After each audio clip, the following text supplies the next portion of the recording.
Bonjour à toutes et à tous, bienvenue dans cette nouvelle vidéo. On se retrouve pour une séance avec Jilika. On va continuer notre travail sur tout ce qui va être la selle, etc. Hier, on a fait une petite séance de longe avec le surf et le tapis.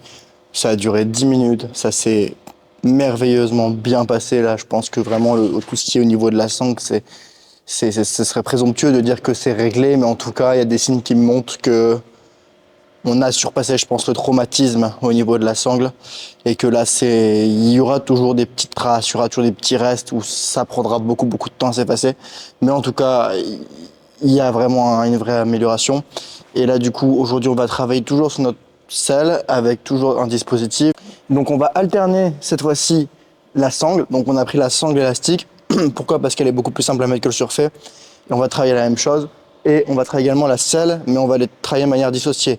Donc on va travailler sur un circuit selle, sur un circuit sangle. Et vous voyez, j'ai changé un peu mon dispositif du milieu, j'ai mis des barres au sol et des plots. Et en fait, on va faire un slalom, mais dans le slalom, il y a des barres au sol. Ce qui fait qu'elle va devoir se concentrer et pas juste slalomer. Voilà comment on va travailler. Et tout simplement parce que la réflexion que j'ai eue, c'est que mettre quelque chose sur le dos de Jilika et après mettre la sangle, ça fait beaucoup de stress. Et du coup, je me suis dit, pourquoi ne pas faire l'inverse? C'est-à-dire tout simplement mettre quelque chose qui serre d'abord le ventre, donc sangler avant de mettre la selle. Vous m'avez dit, mais comment tu peux sangler, Alexis, si tu ne mets pas de selle? Et c'est là que j'ai réfléchi à une stratégie. Ma stratégie va être la suivante. Je vais mettre ma sangle élastique et après venir mettre ma selle au-dessus de ma sangle élastique. Et c'est dans ça que je trouve ma réponse. Par la suite, je mettrai ma sangle élastique sur le dos, sans la fermer. Je mettrai ma selle et j'utiliserai ma sangle élastique pour venir fermer. Et dans ce cas-là, j'aurai bien mettre la selle sur le dos et sangler avec ma sangle élastique qui est plus simple pour elle, plus douce, etc. On ne va pas faire ça aujourd'hui. Aujourd'hui, on va juste se concentrer sur des ateliers avec la selle et des ateliers avec la sangle. On va travailler les deux séparément pour après venir les joindre. C'est ma stratégie. On verra si ça fonctionne. Allez, on est parti. Alors comme évidemment il y a encore de la difficulté avec la sangle, même si ça va beaucoup mieux, je vais en profiter pour la routiner.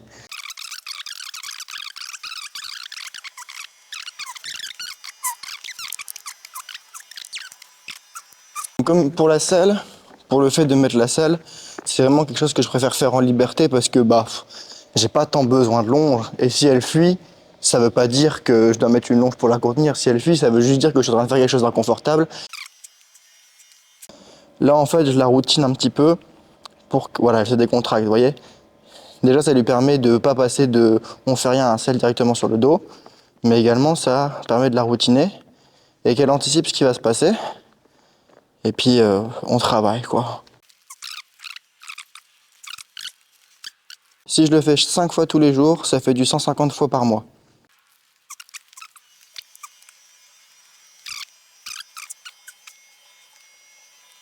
Alors quand elle tourne la tête, je vais toujours lui proposer, voir si c'est ce qu'elle veut faire.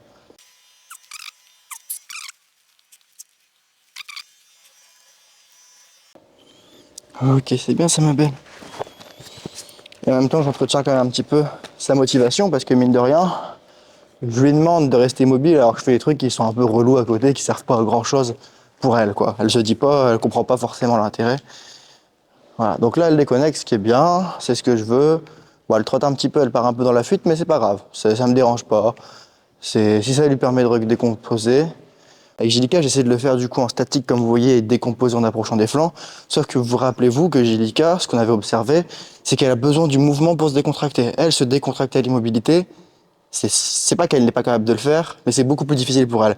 Le mouvement l'aide vraiment. C'est pour ça que certains exercices avec elle vont super bien se passer en mouvement, mais en statique c'est beaucoup plus difficile. Et du coup la stratégie, ça va être de continuer notre routine, donc à faire 5 côtés, d'amener la selle sur les flancs, mais en plus on va quand même bien lui mettre sur le dos, même si c'est pas encore ok sur les flancs, parce que je peux pas m'approcher d'elle et lui faire sur les flancs en mouvement. Ça va mettre un peu trop de tension, mais par contre ce que je peux faire c'est lui mettre sur le dos et tout de suite envoyer du mouvement, et ça va l'aider à se décontracter. Si, on y retourne. Voilà. Il a peur. Il a peur quand je viens la chercher. Mais qu'est-ce qu'il va me faire, Alexis, aujourd'hui? La choupette. Voilà, petit souffle, petite décontraction. Tout va bien, d'accord, on se détend. Et c'est parti pour lui mettre la selle tout tranquille. Je finis d'attendre qu'elle se décontracte. Voilà, je la laisse sentir. On est prête? Ah non.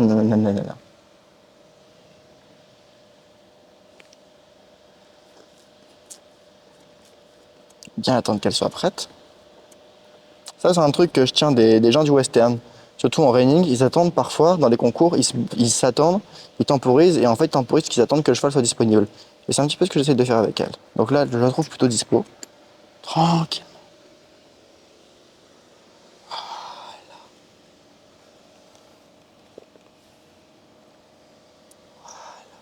Et là, je passe pas plus de temps que ça.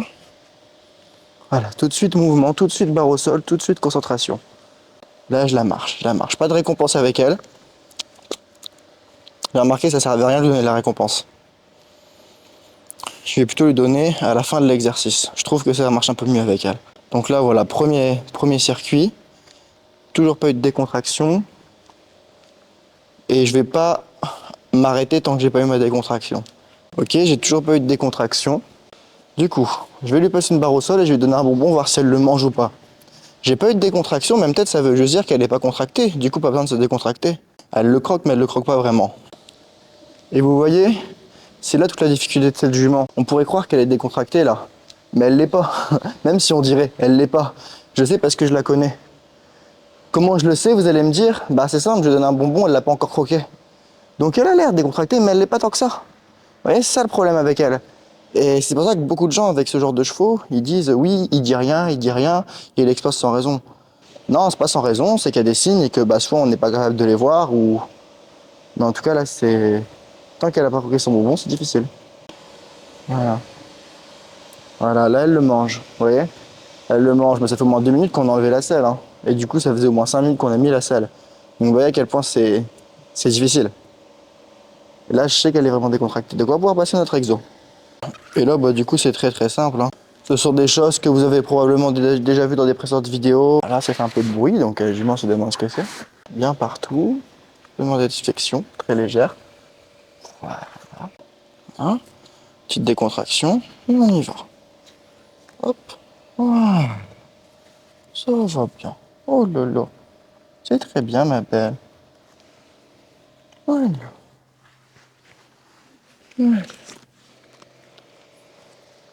Et déjà, là, je vais la remarcher avec ça sur le dos pour regagner de la décontraction. Même si je sais qu'elle sait le faire. Bien sûr, elle sait le faire. Mais je vais quand même, vous voyez, elle se décontracte, elle en a besoin. Angelica, c'est toujours... On fait une action, cette action va générer presque inévitablement de la tension. Et cette tension, il faut qu'on l'amène à l'évacuer. Car si on ne l'amène pas à l'évacuer, elle n'évacue pas. Et c'est là où après, elle explose. Donc bien évacuer la tension. Je demande un petit peu plus sur la flexion. Hop, toujours, je calme. Voilà. Voilà, ici. Hop. Ah, c'est pas grave, je vais recommencer. C'est pas grave, on se concentre, on se concentre. Là, elle est en train de rentrer dans ses travers, donc je la reprends tout de suite. Je la laisse pas se surexciter, je la laisse se concentrer un petit peu. Ouais, d'accord? Non. Alors là, je punis parce que là, je veux pas que... Voilà, et là, je vais redécontracter.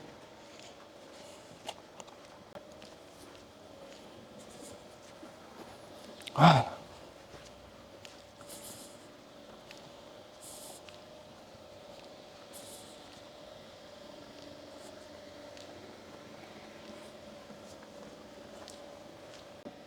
Tranquillement. Voilà. Je touche ici. Tout va bien, on vient, voilà. Ok, on y retourne. D'accord.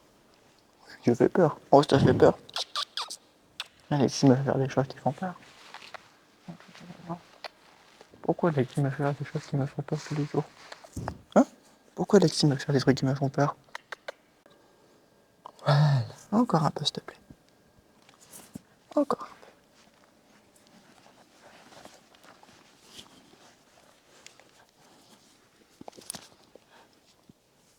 Je vais la remettre un peu aux ordres. La flexion. Voilà.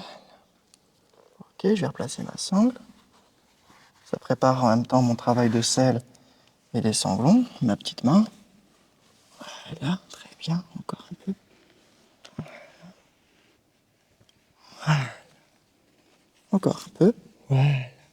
Non. Et là, tout de suite, je la marche. Vous voyez, là, elle se tend. Elle est tendue. Après, ça fait longtemps qu'on l'a pas fait, la sangle élastique. Voilà, décontraction. Ça fait un petit moment qu'on l'a pas fait, on a fait beaucoup le surfait. En fait, dès que la sangle élastique a commencé à être validée, on est passé au surfait parce que c'est la sangle élastique en soi, c'est pas un truc que je vais lui mettre dans sa vie. C'était juste un outil pour me permettre d'apprendre à avoir quelque chose qui serre le ventre de manière plus douce. C'est pour ça qu'avec elle, je dois faire des séances qui sont très très longues. C'est pas que je la bombarde d'exercices, mais c'est qu'en fait, il y a toujours des temps de décontraction qu'il faut mettre et qui prennent beaucoup de temps avec elle. Vous voyez, elle vient de souffler. Et du coup, tant que j'ai pas des signes de décontraction, bah, elle évacue pas les tensions, et si elle évacue pas, c'est là où elle explose. Donc constamment ramener la décontraction. Et donc là, petit atelier.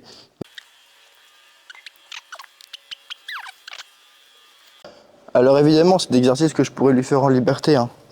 Mais c'est parce que dans 2 minutes, dans 20 secondes, je vais enlever ma sangle et donc je vais la demander en flexion. Donc je garde ma longue juste pour éviter de perdre du temps.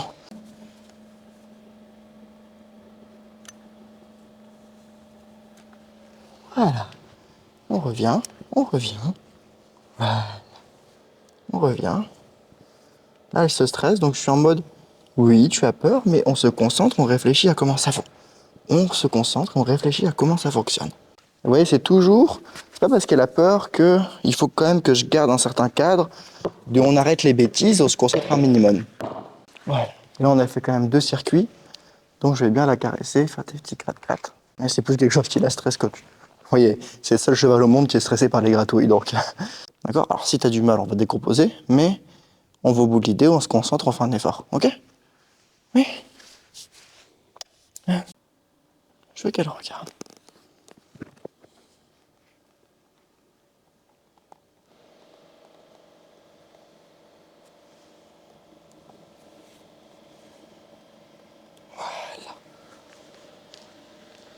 Voilà, petite décontraction légère. Voilà. Et on repart sur le circuit. Voilà, c'est bien ma belle. Et vous voyez, je peux très bien lui faire en liberté, hein. C'est juste qu'avec ma longe, c'est pour éviter de perdre du temps toutes les 2 minutes.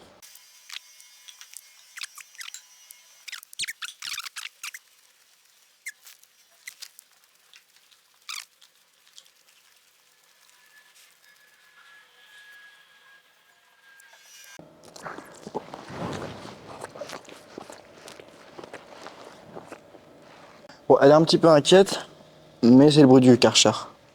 Je la connais un petit peu. Et ouais, dès qu'on remet le mouvement, ça repart bien. Très bien, ça m'appelle. Ok, super. Là, c'est top, j'ai une décontraction pendant que je mobilisais la sangle sur le dos. Je crois que j'avais jamais vu ça avant, donc c'est top. Comme je vous dis, on peut travailler dessus, mais ça va être compliqué. Des moments, c'est plus fort qu'elle. Ça viendra, avec le temps, ça viendra, bien sûr, avec la répétition. C'est vraiment top. Là, on montre que du coup, elle a pris sur elle. Elle était en mode ah, j'ai peur, j'ai peur, j'ai peur, j'ai peur, mais je fais un effort. Et là, c'est fini, elle se dit ok, le moment difficile est fini.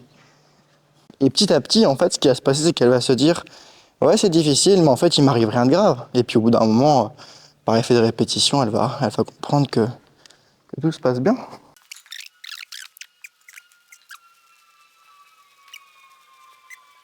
Bah écoutez, ça s'est mieux passé que le passage précédent. Je refais une fois avec la selle, une fois avec la sangle, et puis on termine sur ça. Des contractions, tout de suite à la fin de l'exercice. C'est bien. C'est bien parce qu'elle comprend qu'il y a des moments où là, je peux relâcher total. Vous voyez, ce coup, etc. C'est cool, c'est cool. Et vous voyez, c'est aussi l'importance de répéter les mêmes choses. C'est qu'en fait, ça devient prévisible. La jument se dit, ok, enfin, je sais pas, c'est une hypothèse que je fais, mais la jument, peut-être qu'elle se dit, ah ok, là, je stresse, mais dans 20 secondes, c'est fini, donc je vais faire un petit effort. Ok, selle, on va le faire à l'autre main cette fois-ci. Et puis après, on refera notre sangle, on terminera sur.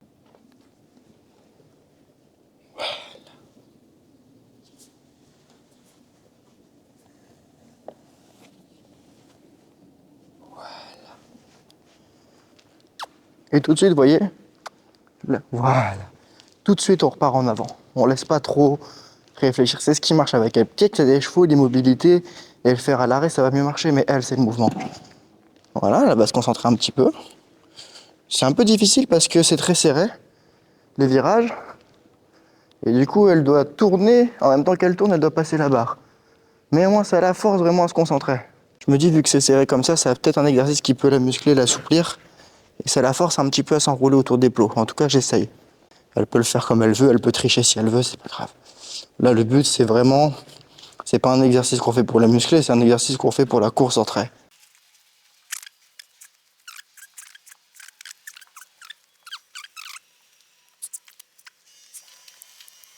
Oh, très bien.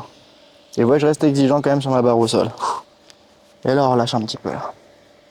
Là, voilà, je la laisse un peu, je pars. Je vais pas exiger qu'elle me suive. Si elle se déconnecte, c'est pas grave. Là, c'est à la fin d'un exercice. C'est si elle se déconnecte dans un exercice que je vais être un peu plus exigeant. Mais là, je la laisse. Elle a besoin de faire un tour. Elle a besoin d'une petite récréation. Comme nous, hein, quand on a beaucoup d'informations d'un coup, il y a un moment où si on fait pas de pause, c'est comme un repas en fait. Les informations, c'est comme un repas. Si à un moment on digère pas, bah, on sature. Donc c'est un peu la même chose. Là, je la laisse un peu digérer. Si elle veut se rouler et qu'elle veut faire des trucs, des bêtises, des machins, elle fait, elle fait. Ses récréations, elle fait ce qu'elle veut. Par contre, quand on va se concentrer vraiment. Ça c'est bien, elle va regarder d'elle-même là le sangle. Il y a des tensions, c'est pas grave. Elle va apprendre à gérer toute seule, comme elle l'a fait tout à l'heure. Je vais la remarcher juste un petit peu parce que là, ça voilà. Et vous voyez, je le sens, je le sens. Tout de suite, je m'écarte, elle redescend. Et même si ça prend que 2 secondes, c'est 2 secondes qui me permettent d'éviter une explosion peut-être. Peut-être que le simple mouvement que je viens de faire m'a permis d'éviter une explosion. Il faut que j'aille provoquer l'évacuation des tensions, sinon elle ne le fera pas. Là, tout de suite, on part en mouvement. Vous voyez, là, j'ai pas décomposé le fait de serrer. C'est décontracte un peu moins qu'avant, c'est pas grave. Je vais la mettre dans mes exercices, on va voir si ça l'aide.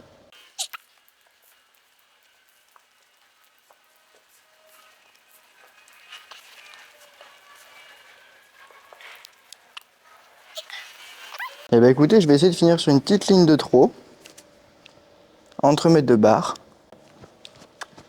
Hop, hop.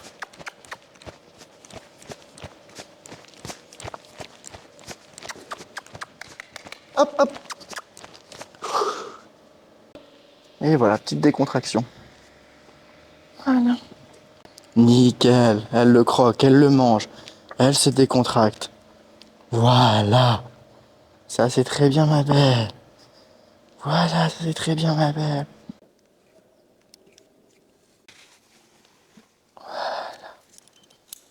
Et voilà. Ok, bon, fin de séance. Bah écoutez, c'est vraiment bien passé. Très bonne séance dans l'ensemble. Bon, la sangle classique, évidemment, rien d'exceptionnel. C'est un truc qu'on avait travaillé pendant longtemps. Donc, ça a toujours un petit peu d'appréhension la première fois parce que ça faisait un moment qu'on l'avait pas fait. Et vous voyez que comme quoi, quand on remonte au cheval, quand on redécompose, tout se passe bien. La selle, bah, on voit vraiment qu'elle a besoin du mouvement pour se décontracter. Et bah, je pense que ce sera compliqué d'amener la selle sur les flancs sans qu'il y ait un petit peu de réaction, même si ça avance. Je compte sur le temps pour améliorer ça et sur le mouvement.